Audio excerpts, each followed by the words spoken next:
till the last sound coming closer until I hit the ground. I'm a lifeline and I'm lost to sea. Take a deep breath 'cause you will never follow me. You've got me right back where you wanted me, where you wanted me. You took me right back to the start of everything, start of everything. I'm waiting for the next chance to set us free. I'm waiting for the bright lights to shine on me. Take a chance now on broken angel hearts. Shine a light on every prayer torn apart. My guest this week is Dom from Dead Reynolds. How you doing? Very well. How about you, sir? You okay? Yes, I'm good. So, first question, where's everyone else? Well, it's a common theme that doing this kind of stuff seems to fall to me. Callum's working. He's got a job working nights now, so he's not around. Luke Yeah. had something else on. So do you know what? It's just easy if I just do it. So we probably would have been waiting another month to get everybody together. So it's probably Yeah. easier this way. Yeah, and I suppose jobs are pretty important at this time. Yeah. With the Yeah, absolutely. current situation. But yeah, we're not going to go into that. We're going to keep it light, keep it positive.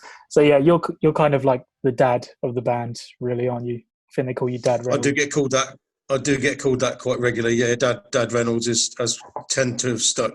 I think that was actually conceived back in January when we were doing the live session with you over at North Acre. And Was that the first time? I think it may have been mentioned once before then, but it's certainly Yeah. stuck. Yeah, it's since. stuck now. Yes, it's official. Mm. Yeah, it feels like longer since we did that live session. Crazy to figure it's been 6 months. But I know, it's mad, and I think, well, yeah, we won't go into it because I think we're all just so fed up with the whole thing. But yeah, 6 months, everything's changed on so many levels. You know, not just our industry and stuff, but just on so many levels. And what's the new normal going to be? And nobody really knows what that is. And yeah, currently we've just released one track so far from that live session. We've got one more coming. I'll need to confirm with you later on after the Okay, when that's that's cool. going to come out. But yeah, we've got one more coming. We'll kind of get to that song when we go through the rest of the tracks, because it's going to be obviously one from the new EP. But Yep. first, let's talk about the band name. Where did it come from?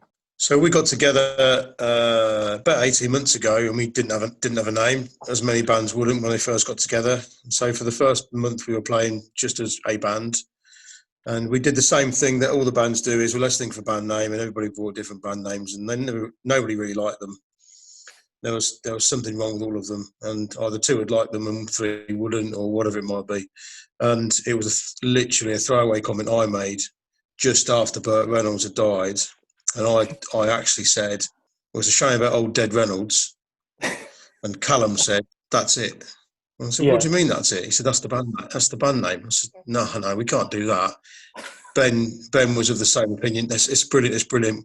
Dead Reynolds, I love it. It's got to be that. So for the first 6 months to a year, we didn't actually say what it's about, because it was largely disrespectful. Yeah, We kind of I think came up with a enough story. time has passed now. Yeah. I think we came with a story about, well, it's all to do with Deadpool and Ryan Reynolds and all this kind of thing, which actually does fit because Yeah, that kind of works. but it was but it wasn't that at all. It was a throwaway comment I made. Have you heard about Dead Reynolds? And it's stuck, and here we are. Yeah, no, it We're is here. brilliant in that context. Yeah, that's pretty good. But that is the official, and I think that is only the second time I've actually admitted to that. So that is Like the real reason, and that is where the name came from. It's my fault, and just took it on.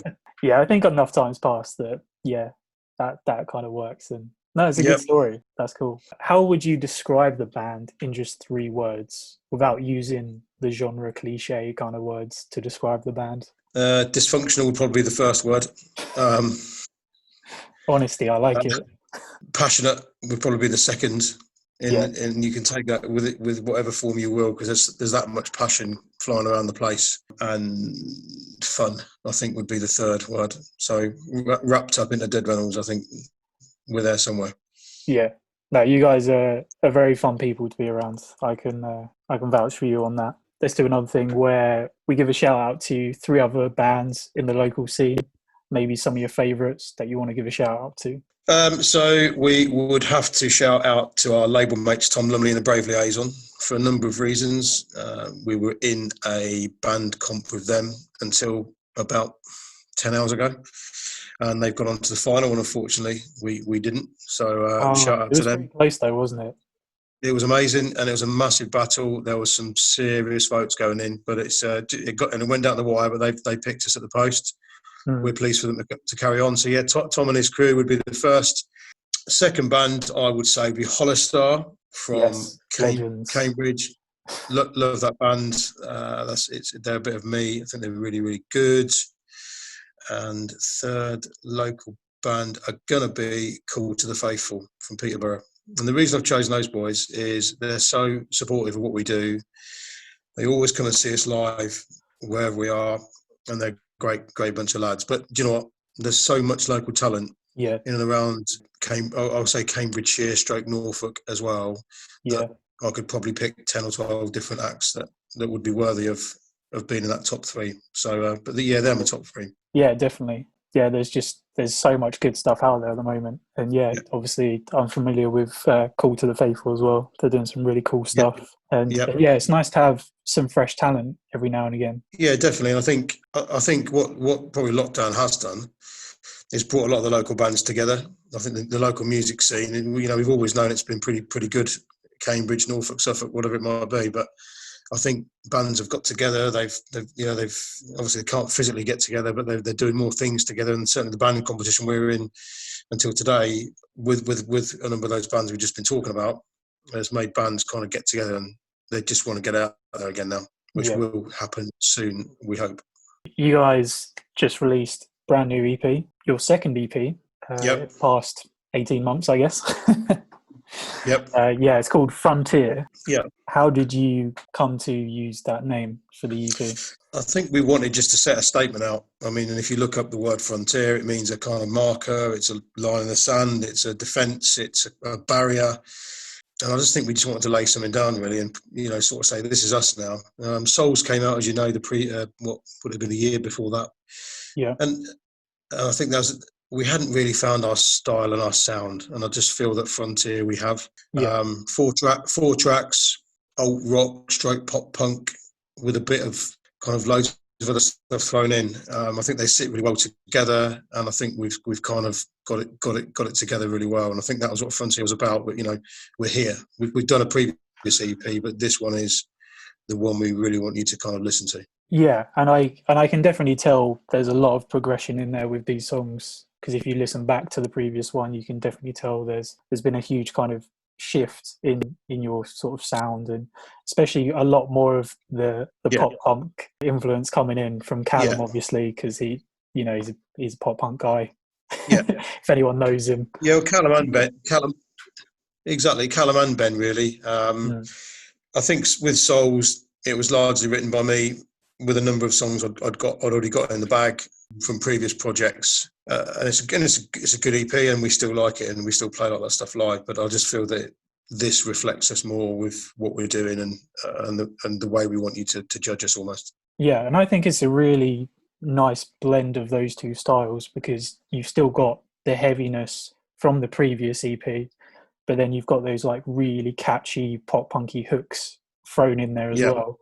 And I just think the mashup just really, really works on this EP. I appreciate that. And I can't remember which review it was. It's been reviewed quite a lot, this EP, and it's had some good scores. And I think one reviewer said something along the lines of, it's all your favourite rock bands rolled into one. Whether you're into 90s grunge, whether you're into pop punk, whether you're into alt rock, whether you're into classic rock, there's something in there for you.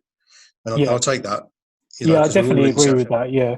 I think there's going to be something in there, any fan of music or alternative music will like, I think. Yeah, definitely agree with that.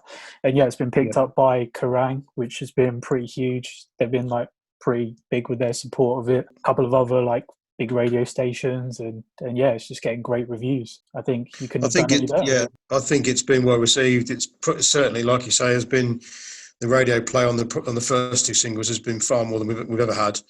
And the comments, and to get playlisted on Kerrang, Primordial, Total Rock. There's a few others as well.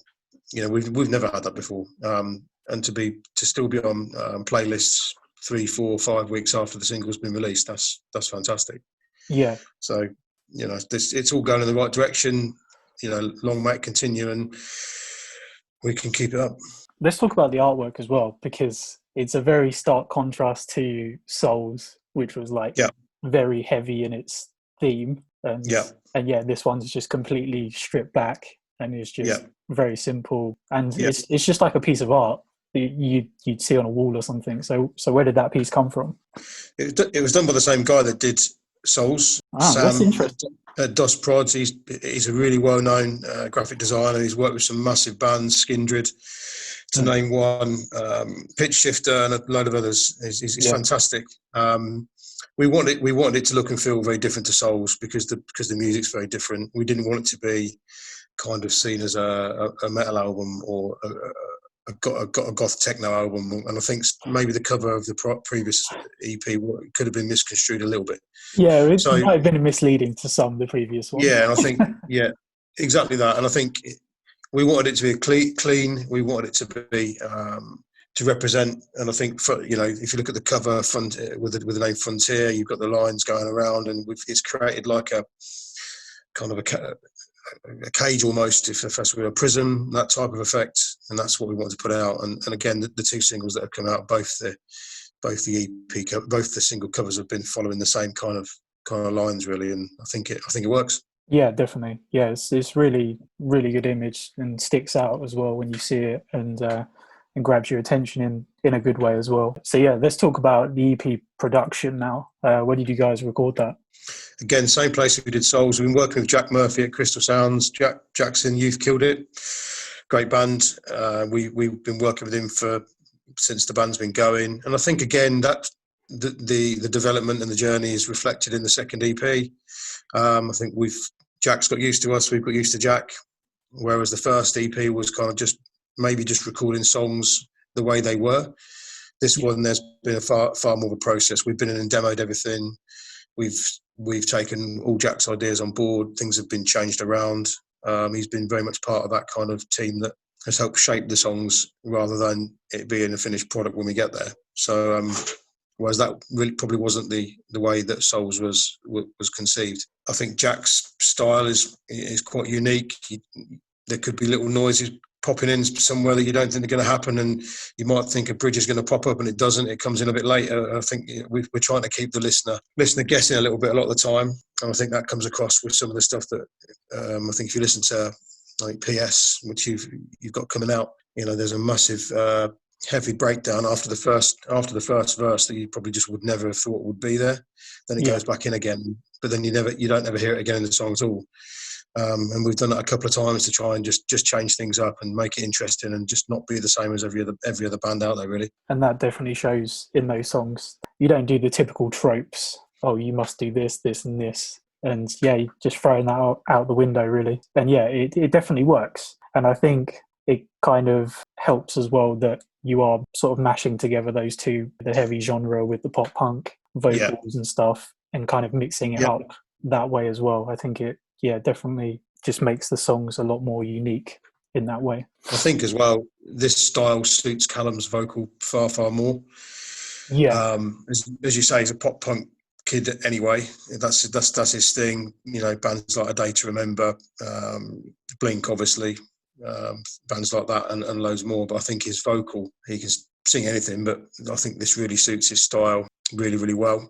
So I think it's kind of it was definitely the right way definitely the right decision to move more to this way. Yeah, I think it's definitely paid off, I think, because you can tell with his vocals that, that is his most sort of comfortable way of singing. And yeah, I think lyrically as well, he's definitely stepped it up with his songwriting as well. Probably because he's been kind of let loose a bit more. Yeah, I think style. Yeah, the first EP was largely me, my songs and my lyrics, whereas this has been far more collaborative, and me and Callum have written more together, and then a lot more of the music has been written as a band, and again involving Jack in that process as well. So it's been done differently, and I think it works. We need to keep that formula going and keep that going for the next EP, album, whatever it might be. Let's touch on the music videos that you've released so far. Let's talk about the most recent one that's come out for By Your Side, because obviously I'm guessing that was done in lockdown. Yeah. Yep, all of it, everything. I think we were in quite a lucky position, is that the EP was literally finished the week before lockdown, or maybe a couple of weeks before lockdown. So we had that in the bag. The first video for Lines, we literally finished early part of March. So that was done. I think it was maybe like a night or two before lockdown, wasn't it? Because I remember seeing some behind the scenes stuff on Instagram of you guys filming that video. You're exactly right. And so that came out, was well received and all the rest of it. And then the PR company said, well, it'd be good to get another one out, really. You know, people are going to be off work, off school. You know, let's jump on it and get another one out. And we're like, okay, well, By Your Side was always going to be the second single. We felt that probably it was as strong as Lines. It's been pretty popular. Yeah. We couldn't get together, so the idea was, let's do a lockdown video, but with a difference.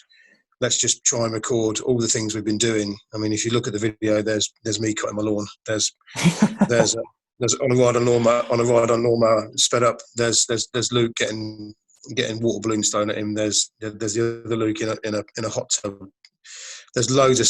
We literally bombarded Sam. There's Sam Lance again. He's done our last 4 videos, and he's fantastic. We bombarded him with literally phone footage of everything we'd done for like 6 weeks. Yeah. And he just chose the best stuff. You guys pretty much filmed it all, but then he obviously did the exterior with the CRT TVs and that kind of side of the music video. So he didn't technically film anything of you guys. No, he didn't film anything. That's really impressive. We filmed everything, and then we kind of had the idea, well, why don't we get some guest vocalists on there of all of our kind of favourite local bands? And again, there's some cameos. Tom's on there. Cameo.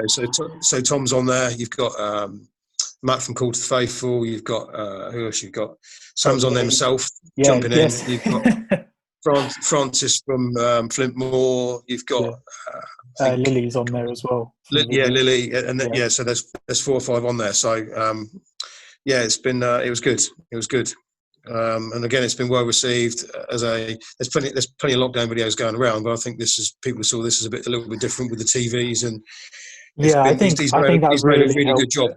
Yeah, because you could have easily just thrown that footage together and done it all, normal size screen and not done the CRTV thing, and it would have been fine. It would have been passable. People would have understood, but to have that sort of insight to be like, well, we can do that, but we can do it in a bit more artistic kind of way.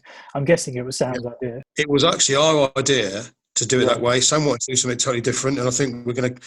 Okay, that's interesting. We're going to we'll probably keep that for the next video because it will work.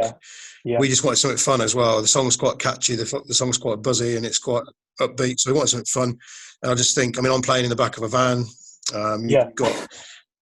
You've got Ben dressed up as Michael Myers in the recording studio playing his parts, getting absolutely knackered and hot and sweaty because it was like about 35 degrees that day when we did that. So there's all different stuff going on. So, and if you haven't, for the people who haven't seen it, go on YouTube and have a look because I think you'll enjoy it. Yeah, it's really, really great. And you've got like the lyrics on like one side. That's right. Video on another TV going as well. And it's just a great little music video. Very inventive, I think, as well, because I know the whole CRTV thing's been done a lot, but to be done in this way is kind of a bit fresh, really, I think. It's really nice to see. And let's talk about Lines, I guess, because we kind of touched on that, how you just snuck that one in before the start of lockdown. And it's kind of a similar theme in a way, like it's kind of claustrophobic in a sense as well, because obviously Callum's like in the car just by himself. But again, it really works. And obviously Sam with the visuals and just overlaying the whole, driving around and all the like the blurry lights and stuff. I don't know how he's done it. He's, how good he is. I do. But again, he's knocked it out of the park. And I think these two music videos, they're very different, again, to what he normally does. Both of them are probably some of my favorite ones he's ever done. And he's done a lot of stuff. But yeah. these ones just really stick out to me, and I think they're some of his best work, I think. We deliberately didn't want the band in lines. We just wanted to focus on Callum. Yeah. Just to be different. The previous two videos for Dust, and then can't think what the other one was. Souls as a montage video of our first year together, culminating in the Deaf Havana concert, and obviously then the Mallory Knox album launch. So that was what that video was about, really. So that was just cut together from all the video that he and us had taken for about a year, really. It was quite a nice kind of anniversary video. But the previous two were really very much story based. Yeah. And we wanted to move away from that, and we didn't want to be playing either. We didn't want a performance video, and we didn't want a story video. And we just felt that Arcane Roots, big influence on us. They did a video which was largely just focused on the singer in a room, just singing really, and going through different things. And whilst this isn't a direct copy of that was an inspiration for this video. Yeah. And we came up with the idea of, let's have Callum driving around somewhere, even though he wasn't driving anywhere between us. It was in Sam's garage, wasn't it? He was in Sam's garage and in Sam's on Sam's drive, with me and Ben providing lighting effects and pretending we were cars and all the rest of it, which is quite funny. And then Ben got bored and wandered off. So I was largely doing it on my own. Sleep somewhere, I'm guessing. Yeah, well, this is it, Ben. But I just think that it was about the song's about a journey and the journey someone goes through. There's a little bit of mental health in there. There's a little bit of kind of PTSD in their relationships and everything. That was the reason we chose a car to be, so that it kind of mimicked the journey that the person in the song was taking. And it just so happened that Sam had got an old car and we were allowed to use it. But that's the reason for that. And kind of the different things you go through on a long journey, sort of alone with your thoughts, really. Yeah. I think that does come across quite well in the video. Yeah, definitely. And I've got a lot of questions for him when I see him or when I next talk to him, just how he did certain things in that video, because it's just really, really great stuff. And it's something fresh from him as well, which I'm sure he enjoys doing as well. Well, this is it. I mean, out of the norm as well. Every band video has been done. Probably, like we said, the stacked TV thing's been done loads of times. It's trying to find a twist on it. Yeah. So putting your own stamp on it, really. That's absolutely. Yeah, this is it. But we're very privileged, as I know you are as well, to work with Sam. He's fantastic at what he does. He's never ever let us down. He's done 5 videos for us now, and they've all been superb. And I'm pretty sure he'll be doing the next one as when we decide to do it. So I think when you get a team around you, and I'll include Jack in that, I'll include our PR company in that, our plugger, yourselves, whoever we work with, you just need to be able to trust those people, and they deliver. And so if it's working, just keep doing it. Yeah. And technically, he's done another video for you guys as well, which isn't out yet, for PS I Love You, which we recorded back in January. Yeah. I did technically edit it. I technically edited both videos, but then he just tightened them up, took out shots here and there, because he was very edited busy. your edits. Yeah. He put his own little stamp on it towards the end, but I'd say I'm going to take credit for like 80% of both of these videos. Yeah, that's fair enough. Hopefully he's all right with that. It'll be fine. He's such a nice guy. He's the nicest guy in the world. Yeah, so I'm sure he won't mind. The end result is obviously really good. If people have seen Dust, it's obviously, I think we did move some lights around, but it's going to look very similar to Dust. Yep. But it's a live version of the track, which is technically kind of different to the version on the we EP. changed it. Yeah, you're right. And so PS we wrote probably back end of the year, and then obviously we love playing it, so we decided to play it on the session that day. But it wasn't until we actually recorded it, we felt that the intro didn't work as well with the kind of picked intro as we did it, kind of more driven. And again, that was Jack.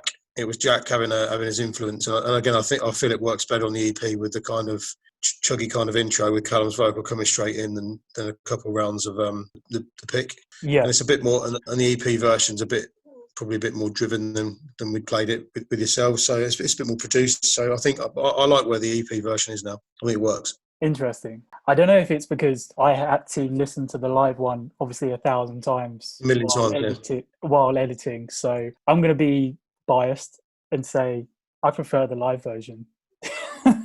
Right. But yeah, it's very much the same song. Apart from the beginning, you know, it's all the same. People are gonna instantly recognize it. Yeah. But yeah, in a way, I kind of like that they're both different because Yeah. then it's not just a direct copy of the EP version.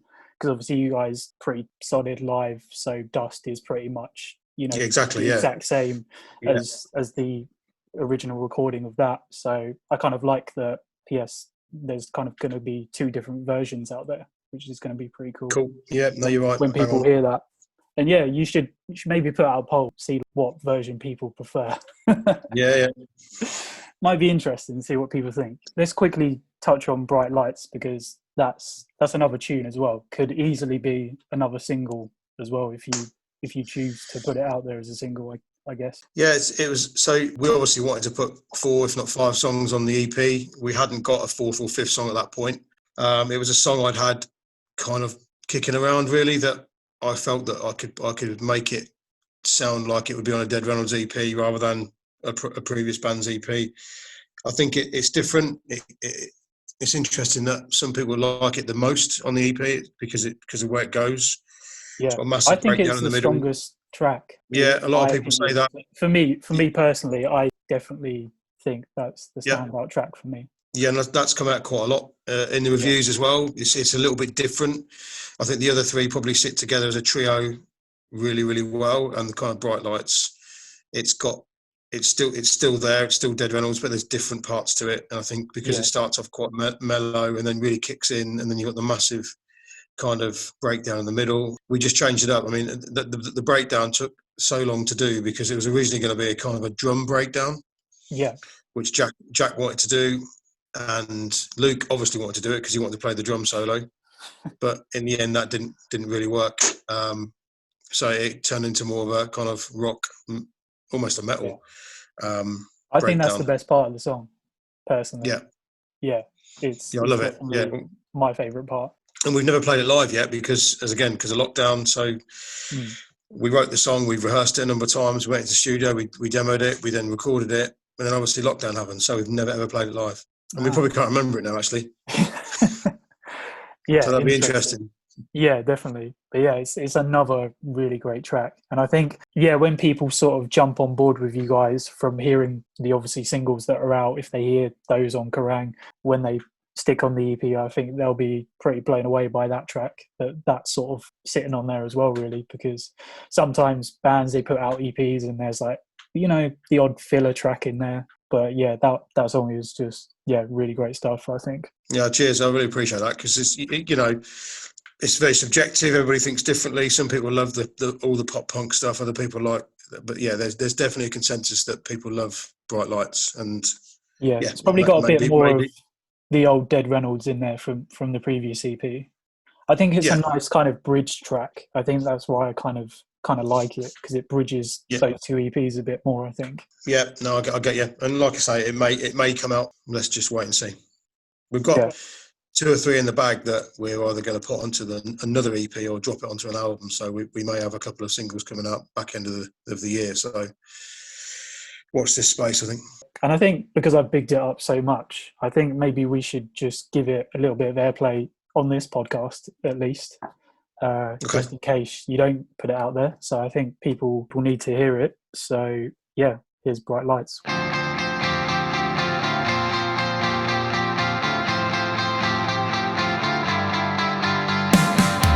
Keep me falling until the last sound coming closer until I hit the ground. I'm a lifeline and I'm lost to sea. Take a deep breath 'cause you will never follow me. You've got me right back where you wanted me.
talk about your craziest or funniest moment with the band that you can talk about, obviously, because there's probably a lot of non-PG funny moments in the band. Probably one of the funniest things we did was we, and you probably had to be there to be honest, but on Halloween we wrapped up Luke, the drummer, and then locked him in his drum stand case for the whole rehearsal. So basically what happened was we decided to rehearse on Halloween because it was I think it was a Thursday night, so we just did it anyway. And we got to the rehearsal space. We hadn't told Luke we were going to do this, so all the rest of us knew that. And so we basically kidnapped him. We wrapped him up as a mummy, and then we put him in, the big long stand cases. He's got a massive one; it's huge. Yeah. And we put him in that, and then locked the lid on it. And then we've actually got a little video of his hand coming out the side, kind of saying "Let me out, let me out." And we left him in there for probably half an hour, which I would imagine seemed like quite a long time. Yeah, very, very claustrophobic, I can imagine. And then we let him out, and he was like, What'd you do that for?" Well, because it's Halloween. And then we just practiced. So that probably isn't, if you weren't there, that probably sounds like pretty dull, but to us it was amazing. But there's loads. I think this is one of the reasons you get in a band with your mates, and your mates telling your brothers, and you do stupid stuff, and just whether it's in a rehearsal space or at a show or tour, whatever you're doing, there's always something going on. There's so much banter around the room. You were there back in January. Yeah. It's especially if you get other bands together, and I think this is what it's about, really. Of course it's about the music, but it's about people having a good time and just enjoying it, and it's remembering what happens, and all that stuff. So it's good, but there's always something going on. Generally led by Callum, if I'm honest. Yeah, I'm not surprised by that. Would you like to start a rumor about Dead Reynolds?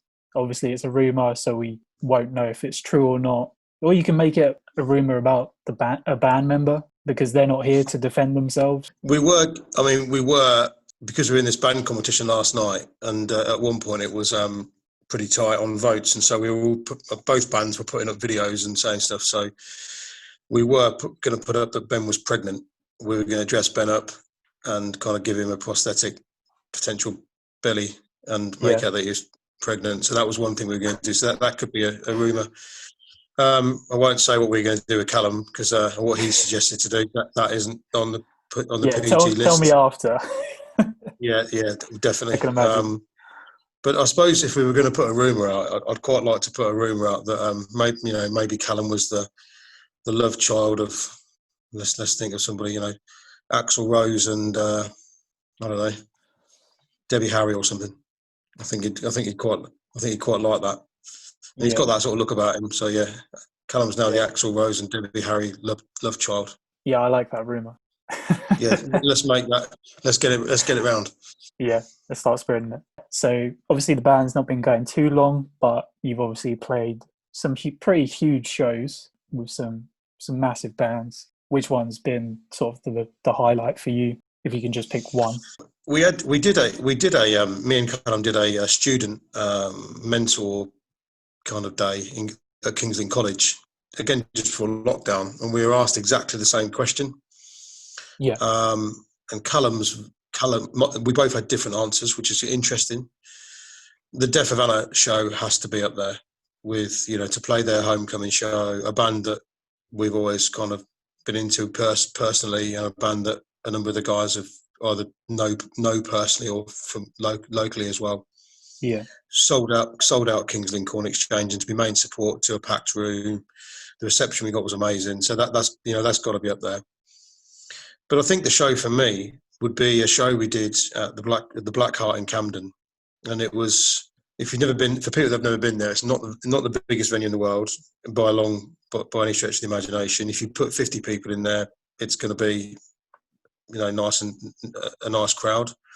Yeah, and I think on that night we probably had about 12 people in there, if we were lucky. And it was about 4 days before the Deaf Havana show, so we did a couple of shows to get ready for that big one, and this was the last one we did. And we all came off stage saying that we're there, we've got there, that was, everything worked, all the bits we tried to put in live worked, Callum sang really well, and I think we just felt like, you know, we've arrived, and we felt really ready for that show. And I think we all look back on that show back at the Black Heart in Camden on, you know, last July, June or July, as a bit of a turning point for the band, because we'd worked hard to get to where we were, but that show really kind of set in stone what we're going to be doing and the sound we want and the live performance we want, and that's the one I always go back to. So I think you're going from one extreme to the other. A show with 12 people, potentially, it may not have even been that, to a show with near 1,000 people. Yeah, they both hold a really high high regard for all of us for very different reasons. No, and that's really cool as well, because it shows that you guys are obviously still really grounded, and obviously you're not delusional. You know that you're going to play gigs like that sometimes, but absolutely, they can still be the best gigs to you, regardless of how many people is there, which is really great to kind of hear that as well. And I think a lot of bands should kind of take that on board as well, because, you know, a lot of people, they'll kind of just like throw in the towel if like hardly anyone's in the room. They'll just get pissed off about it do that and half-arse it. But for those people that are in the room, you don't know who the hell these people are. Like, these people can go home, tell all their friends about you, or they could be like people in the industry. They could like hook you up potentially. And that's what I always say to people. It's like, you got to talk to everyone in the room afterwards, you know, because you just don't know who's there and what they can do potentially for your band. And I think as well, people have paid the price to get in the door. You need to give them an experience. Yeah, exactly. Give them 10 there or 10,000. You know, yeah, absolutely. You're exactly right. You need to give them something they can go away and tell people and have a good time. And we've done our job, you know. And that's how it was that night, without a doubt. And yeah, I'm so gutted I wasn't there at the Deaf Havana show, because I'm like a huge fan. I think they're probably the best band that's come out of the east of England in the last decades. You know, they've been around a long time. And yeah, they're just phenomenal. I listen to them pretty much daily. And yeah, I've been lucky enough to see them a handful of times at different venues and stuff. And yeah, they're just awesome people as well, which is always nice to hear, because obviously those guys have achieved a lot. And it's cool that they're kind of still grounded as well and haven't let it all kind of go to their heads, which is really nice to see as well. Yeah, on that particular show, they were at the back talking to all the bands. It was like, because we knew Callum knows all the guys. He went to college with some of them. Ben knows them all as well. I've met James a number of times, and it was just like old mates getting together. And it was just great to be on. It was great to be asked to play, and we thoroughly enjoyed it. Yeah, and it was really cool that all the bands on that show that night, they were all local, all from Lumley, which was, you know, really cool, because, you know, not many bands do that, or maybe even have the opportunity to do that, because they're kind of told who they have to play with because of label requirements, that type of thing. But yeah, it's a really good idea, and I think a lot more bands should do that. Give people the opportunity, because why not? Everyone needs that break somewhere. And yeah, I think it was a really cool thing to do. And yeah, three solid bands as well. Yeah, King's Lynn has got some really good stuff going on at the moment, and I think it's kind of, you know, people aren't really like tuned into what's going on really at the moment, because obviously you've got Norwich and, you know, Cambridge to an extent, but yeah, I think King's Lynn's got some really good. It's a hotbed. You know, we've got, again, just before lockdown, we did the all day at the Duke's Head. We played. Tom Lumley played. The Extons played. Load of others as well. It was brilliant. I think it was 10 bands. It was just fantastic. Sold out pretty much straight away. 250 tickets, and I think they're going to be doing that again come, you know, early part of the new year, when lockdown's hopefully over for the music industry. But yeah, you're right. All the bands that played that day were largely either King's Lynn or Norwich, Peterborough, Cambridge. So this area is really good, and we're very proud to be part of it. All right, I think we're pretty much done. That's cool. Thank you for having me. Thanks for your support over the last year. Also, no worries. Thank you for supporting me, because, you know, I need the support as well. So as long as you support me, I will support No, absolutely. I think you're doing good stuff. You know, was it the Copenhagen thing you did as well? Yeah, Yes. yeah, People don't realise it all takes time, money, effort. You could lose a load of money doing your shows yeah. and what you're That doing. that's been like that was in the works from like 2017. Like People our don't stuff. realise Yeah, they just don't yeah. understand how. That's been a Just goal for a while, and yeah, yeah, and fair do play. to do But it this year it's a has been huge. Yeah, lot of dedication. It's a lot of dedication, and people go to a show or a tour and they just don't realise what it takes to put it together. The time, the marketing, the money, social media, the whole thing. yeah, It's you know, I spend more time doing this than I do my job, and I don't get paid for this. Yeah, yeah, we're all the same, but we do it because yeah, we love it. We love playing and yeah. And someone's the got to music do it industry. because Yeah, it needs to be done. yeah, It's unfortunately like 80% of being in a band or being a music platform. I guess it's all yeah, just so much online now. So yeah, you got to do it. And yeah, it's nice when good things can come of it because that's when your hard work pays off from all those yeah. hours just Certainly. fucking typing away, doing emails and all that other boring shit that we don't want to do. But yeah, Mm. there's always, the reason why we do it. So yeah, where can everyone follow you on social media? All the usuals: Facebook, Insta, Twitter, YouTube. There's probably others. Just Google Dead Reynolds. I'm pretty Yeah, sure loads of you're good the only stuff. Dead Reynolds, so it's going Yeah, to be because the first thing that pops up. well, there is another Dead Reynolds, but he's dead, and he was a 1980s film actor. So there is another one, but that's not us. Yeah, just sift through all the news articles, and then you'll If you eventually put get to Google Dead Dead Reynolds. Reynolds, that all comes up as well because I've done Okay, it. okay. There you go. Obviously, if people haven't already, go follow Local Distortion on Facebook. We're on Instagram. Subscribe to this YouTube channel, which you're listening to it on. Got another live session, Dead Reynolds, coming out soon. Go check out the Yep. previous one, Dust. Or we have a Spotify playlist. Dead Reynolds are on it. Just search Local Distortion. Loads of other great local bands on there. And yeah, buy a Local Distortion t-shirt. Just go on Big Cartel, type in Local Distortion. Buy some Dead Reynolds merch. It's really good quality stuff. I've got a Dead Reynolds hat somewhere. Yep. Yeah, buy a t-shirt because I guess that's all you can do right now. That's all you can do. Buy the EP and buy some merch. Yeah. Thanks for that. Cheers, Dom. Cheers, mate. Speak to you soon.